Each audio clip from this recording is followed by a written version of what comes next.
Hey there, in this video, I'm going to share with you the power of a handwritten note. Are you ready? Let's go.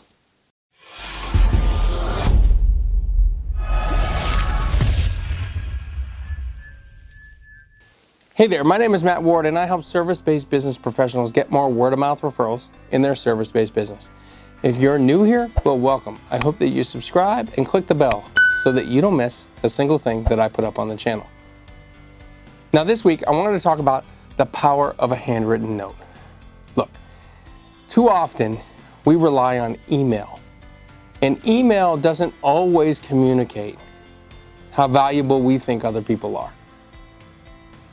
As you go out to get your mail the last few days, think about how you were flipping through envelope after envelope after envelope, and yet you probably just saw bills or junk mail. And yet, think about the time that someone sent you a card and how it was a different shape and it stood out. And that's the first thing you pulled out of that pile and you opened up. And if you're like many other people, or even like myself, you keep those cards. You might have a shoebox or a Tupperware container or a storage bin full of those cards because it shows that other people have shown their gratitude for you, their appreciation for you, their respect for you. And we don't see that enough. I want to roll back the clock a little bit and tell you about my friend Scott McKenzie. Scott is a podcaster in the industrial space, and we met because he came on my podcast, the Square Peg Round Hole podcast, that was co-hosted with my good friend Dan Candell. We did that podcast for 2 years. And Scott was one of our guests on that podcast. And Scott and I just really hit it off. And I had sent Scott a handwritten card thanking him for his time. And then about 3 months after he came on the podcast, I followed up with him. And we got on a Zoom chat, and he put me on hold, as if you know what that means on Zoom. It means, hold on a minute, I'll be right back. And he vacates his chair, comes back, and he says, look what I got. And he holds up the card. Scott had kept that card for over 3 months and could not wait to tell me that he kept that card. Too often, we underestimate the power of a handwritten card and the effect it has on other people. And that effect produces referrals over a long period of time. Now, even in Scott's case, he's not in a position to refer me, and I'm not in a position to refer him. We're not, as I often refer to, ideal referral sources.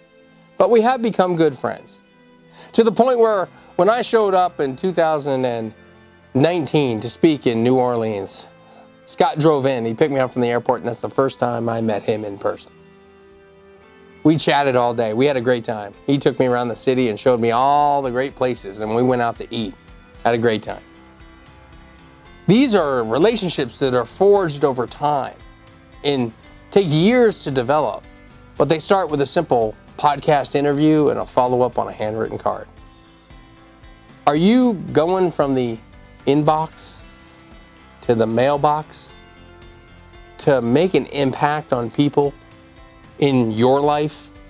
Not just referral sources, but contacts, people that can't refer you, because you have a desire to make other people feel good and care about them.